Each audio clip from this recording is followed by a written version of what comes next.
For those who don't even know who she is, you better look up Starseed, because it's a great. It starts off with a great bass, but I mean, you have to listen to it for yourself. I want to know how did that come about? Because from the moment you hear the bass line, I'm thinking, ooh, what's more? And then you hear the voice. If you haven't heard her voice, it's out of this world.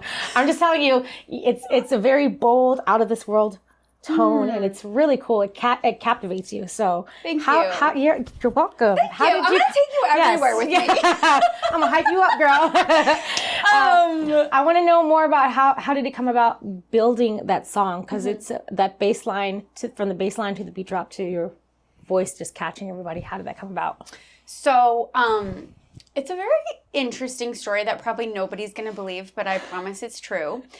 In California, as we're all here in California right now, last year we got all those rainstorms at the beginning of the year, remember? Correct. And so a river formed behind my house. Like, it was not there, and then it was there.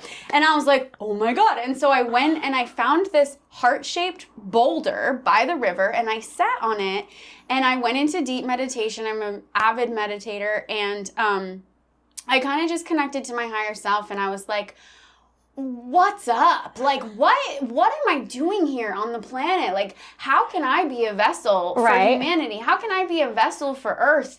And as I went into that meditation with that intention, with the new river forming in front of me, the whole album came into my head. Oh, wow. All the songs and all the visuals. I created a visual album for it that I haven't released yet. And Starseed was one of those. And so it was like a movie projector in my mind. Like, I could see it all. I could hear it all. I didn't quite know what I was receiving yet. Right. But then in the next few days, I went to the studio and I laid everything down that I was hearing, the funky bass line, all the things. And my co-producer, who couldn't do it without him, I stepped back from everything after we created it in like a week. Oh, wow. And I was like, whoa. Yeah.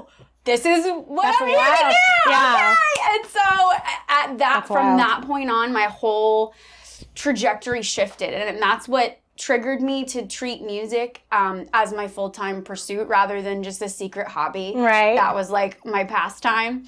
And so that's what birthed Cosmic Pop. Your truth will always find you. No matter how hard you try to like fight it, either way your truth will end up finding you and you're like, okay, this is it. This is me. I have to do it. Yeah, it was that feeling. It was that cliche, like, I'm eat, breathe, and sleeping this right now. Yeah. And I literally couldn't work. So I was a creative director. I was in film and production. Okay. So I'm in the creative field already, and I did music. Like, I would score my projects, and that's how I got a lot of placements and this and that.